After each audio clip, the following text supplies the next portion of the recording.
I wanted to do all pro selections. The NFLPA just put out there all pros. Some of it I agreed with, some of it I disagreed with. So we're going to go one quarterback, Wait, who one put it running out? back, the NFLPA.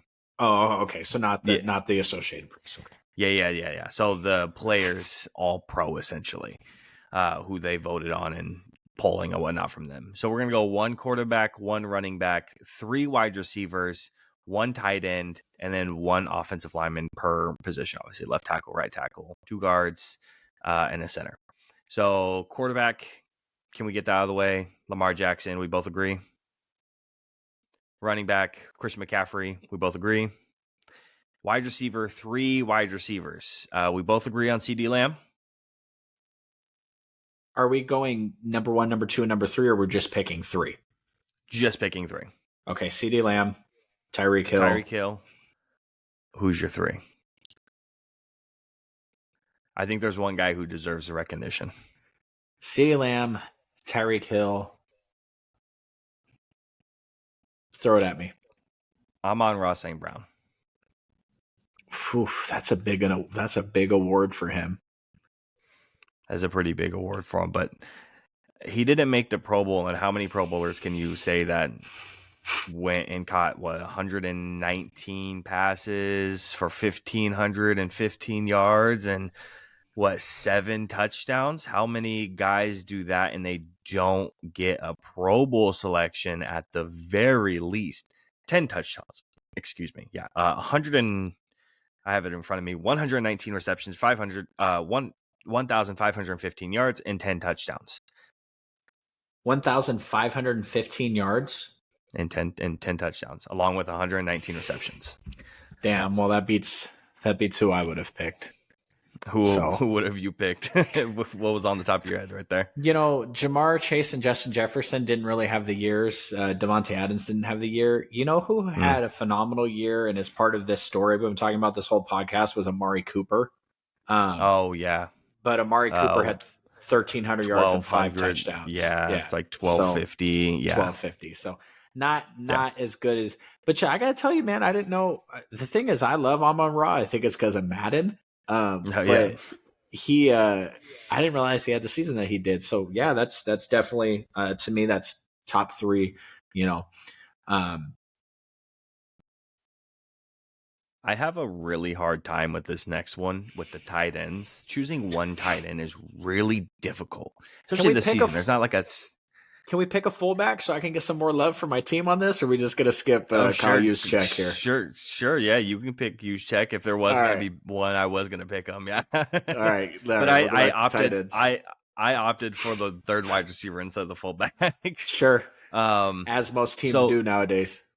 Right. So I had a hard time with the tight ends picking one. And I even try to okay, who has the most receptions? Okay, who has the most targets? Okay, well, what about, yards? And I was doing point-based things. Okay, you get 1 point, you get 2 points for being first. And I'm trying to figure it out. And I had a really hard time picking one tight end for an all-pro selection. Honestly, I have a 3-way tie.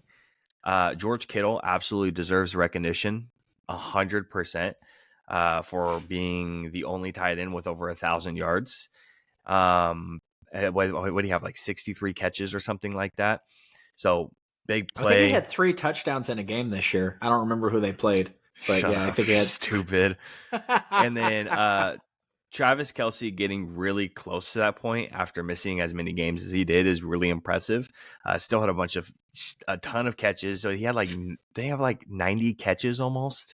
And still had 900 and something yards, so 986 yards or something. So still really impressive season for any tight end to have. But everyone's like, well, he sucked this year. He's not good. It's because we moved the goalpost for Travis Kelce because we want him to have a 1,300 yard season as a tight end. He sucks all of a sudden when you would love your tight end to have a 986 yard, 93 catch season. You would love that. He doesn't suck. So I had a really hard time between them and another guy who I think deserves a ton of recognition, and that's Evan Ingram. I think he deserves a lot of recognition this year. Good season. And no one's really talking about it. So I think between those 3 guys, you can't go wrong. I have a hard time picking one, though.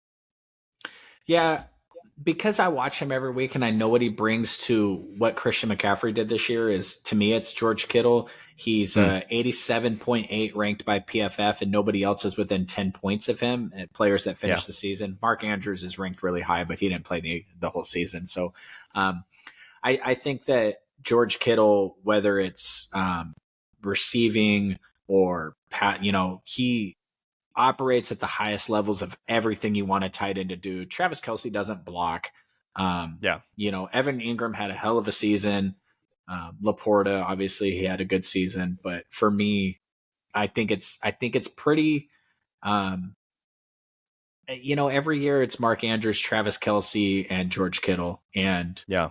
I do think it's kind of funny that I had Travis Kelce on my team, my fantasy team all year, and I'm like, man, he can't do shit this year. And you look back on the stats, it's like, oh, he had a good year. That's Yeah. the standard that Kelce has set. Yep.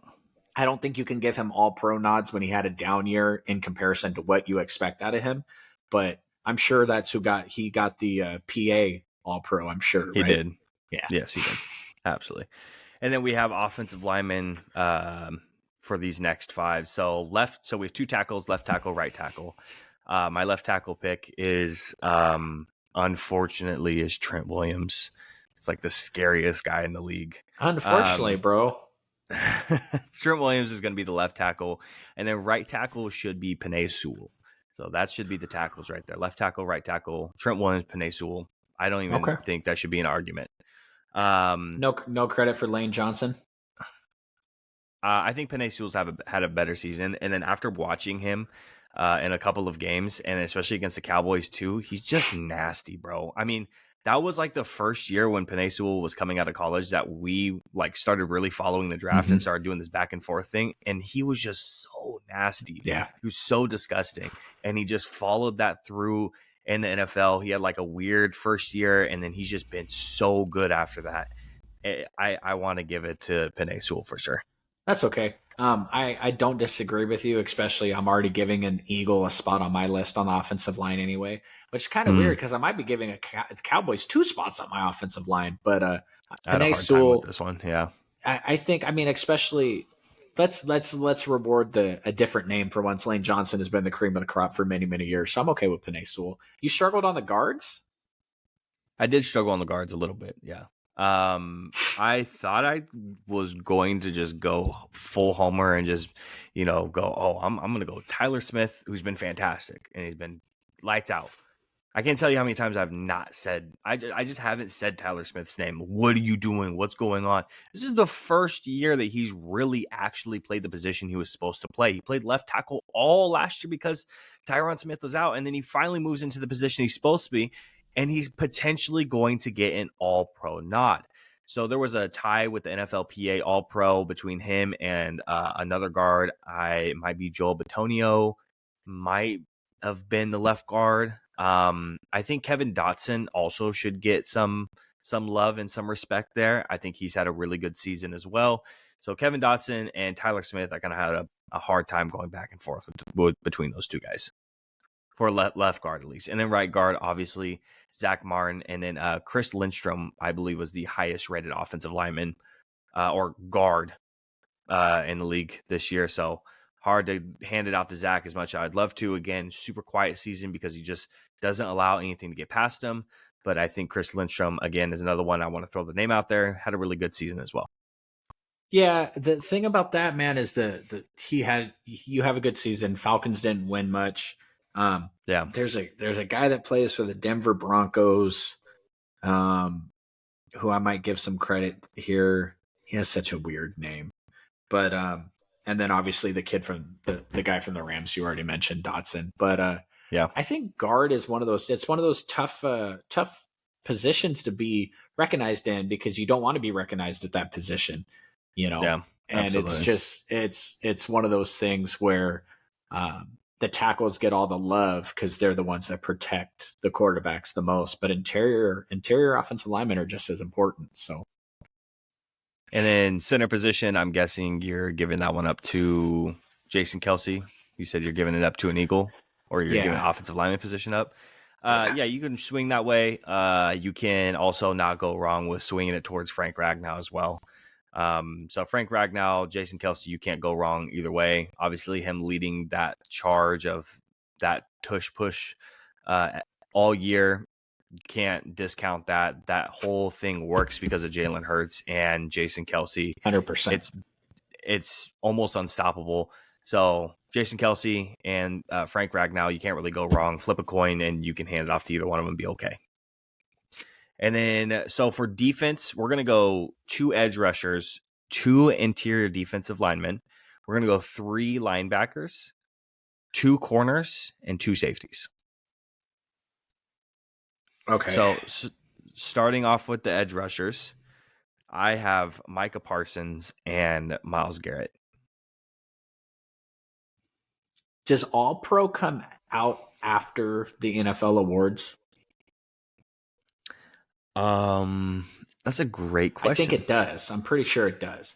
No, actually, I think it comes out first because I think when they announce the All Pro winner for quarterback, that generally tips the hat on who the MVP is going to be. Nevertheless, I picked Myles Garrett to be Defensive Player of the Year, so I'm going to give my All Pro nods to Micah Parsons and Max Crosby. Okay. Same and I'm way okay with that. If Micah wins Defensive Player of the Year, then I'm giving it to Myles Garrett and Max Crosby. I gotta get Max Crosby some recognition here. That dude plays every fucking snap, and he's an absolute warrior, and he's the only reason to turn the game on when the Raiders are playing, unless you want to laugh at them. And again, I have no problem with that.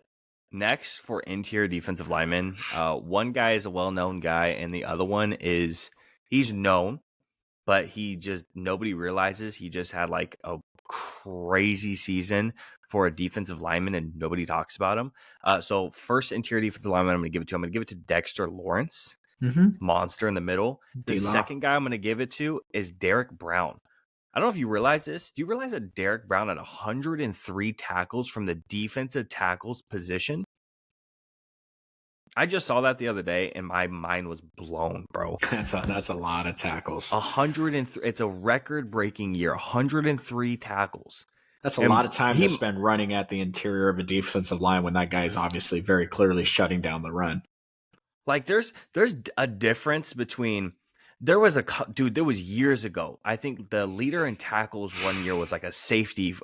It was a Miami Dolphin safety. I don't remember his name, but it was a Miami Dolphin safety years ago. He won the most tackles, right, in the year. And I was like, damn, that's pretty crazy for a safety. And then I realized, damn, your first and second levels just suck at tackling. That's the problem.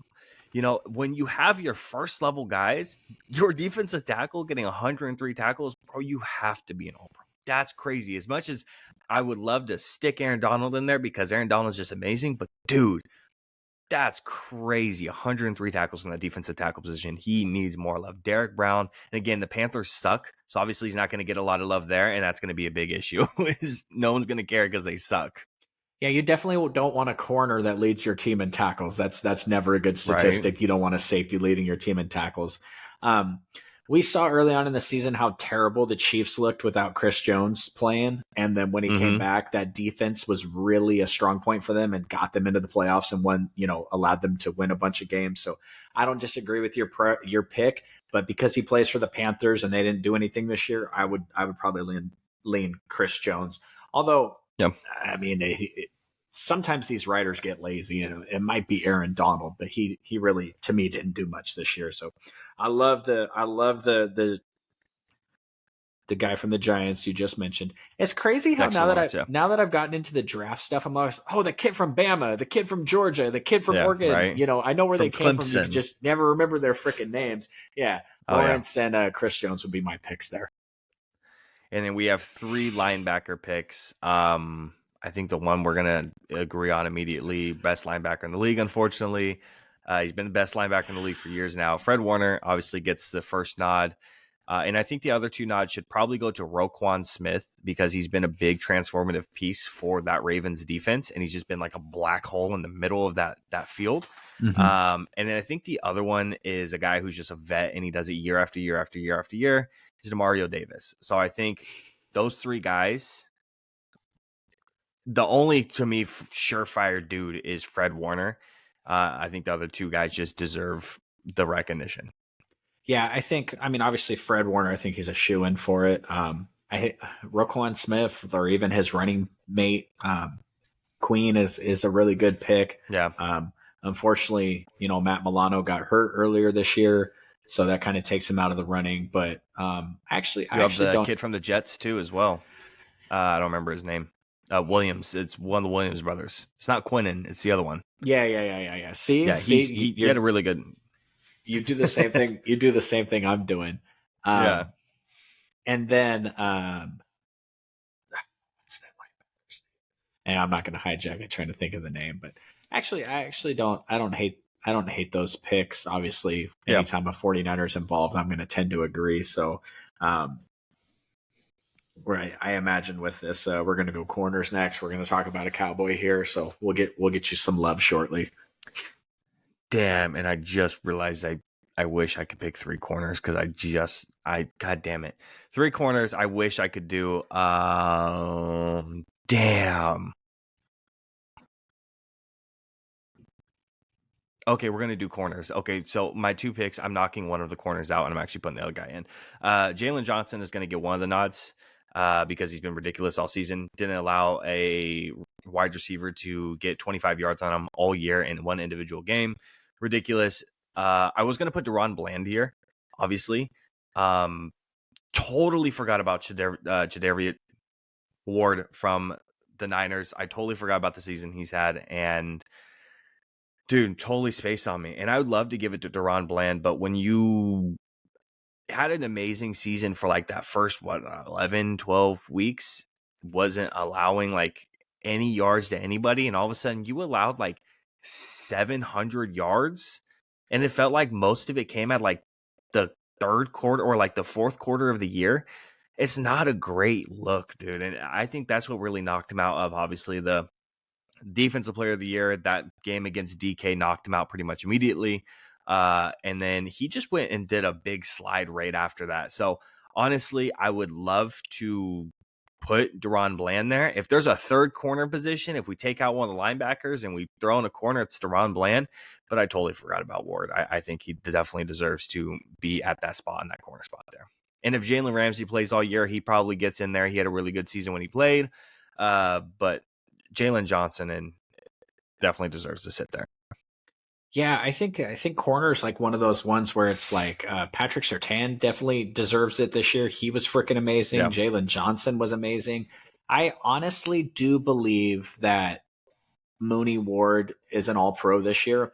And I think Deron Bland is going to get the nod too, because you have to reward the historic year that will never happen ever again. These interception records are never like it just they're never, because corners don't play as long anymore. These records that on the defensive side that are being set are never going to be beat. Nobody's going to have that many pick sixes again. You know how much luck goes into a pick six? The problem I have with the record is it's really not even all that like skill level, like one guy gets a pick and one guy returns it for a touchdown. It's really not much skill when it comes to the pick six versus the pick, but it's historic.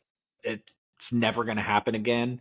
And if you don't award him for it, then, plus Sac State, Stingers up, baby, give him the award. Hey, if a guy from Sac State can get an award and a 49ers guy can get an award, then it's a win for me. So I'll take it. Well, unfortunately, my camera died, aka my phone died. I do have a camera on my laptop. It's just not wanting to aren't you supposed to plug in your phone to the charger when you get live on the podcast? Yeah, unfortunately, my charging port is broken, so that doesn't work out. Yeah, so, and then the last category we have here is safeties. We have two safeties. I'm taking Antoine Winfield. Yes. And then the other guy who had a ridiculous season 2 and was probably one of the premier guys on a bad team is Jesse Bates, in my opinion. So Antoine Winfield and Jesse Bates, I think, are the two guys. But there was a lot of really good safety play this year, dude. I think Kyle Hamilton probably deserves it also. Yeah, that's a good I don't want to point. kick Yeah. Jesse Bates off, and I don't want to kick Antoine Winfield off, because that Antoine Winfield's the dude that has had the amazing year that no one's talked about. But just like corners, I wouldn't really want to have to be the guy that makes the decision there. No, I agree. Yeah, I totally spaced on Kyle Hamilton the year he's had. You know, he's being exactly the guy he was supposed to be coming out of the draft. And he was such, you get those guys who are those hybrid guys who don't have like a super defined position. And safety is where they're almost put at, but they can play like box, they can play slot, they can play outside sometimes, they can cover tight ends, so but it doesn't really work out a lot of the times, especially when they're highly touted like Kyle Hamilton is. And he was ranked number 1 on a lot of people's boards coming out. Aiden Hutchinson was like 1A, he was 1B right there with him. And the fact that he's come out and he's been as good as he is pretty impressive. Well, he slid in the draft because people were worried about where they were going to play him. And the Ravens are just like, nah, we'll take him. We'll do what we do. And I know you said you didn't say before we started this that we were going to include the special teams, but I'm going to go ahead and say that we need to include kicker, because we drafted a kicker in the 3rd round and he cost us games, and you guys found some dude on the scrap heap and he won you a bunch of games, and he did miss a field goal in the last game of the season, right? So he missed 2. His incredible season kind of, he got a little hiccup there at the end, but he's obviously going to be all pro for the special teams this year. So absolutely, kudos to Aubrey. I agree. And then if you're going to go with a punter, you could go with like a million different punters. It feels like, obviously, I could go the homer route and say, Brian Anger had a great season, but there's a lot of punters out there who had a really good season, so it's kind of hard to pick one, to be honest. Yeah, I'm not going to spend any significant portion of my time looking up how many times Mitch Wisnowski versus AJ Cole landed the ball in the 20, because to me, punts are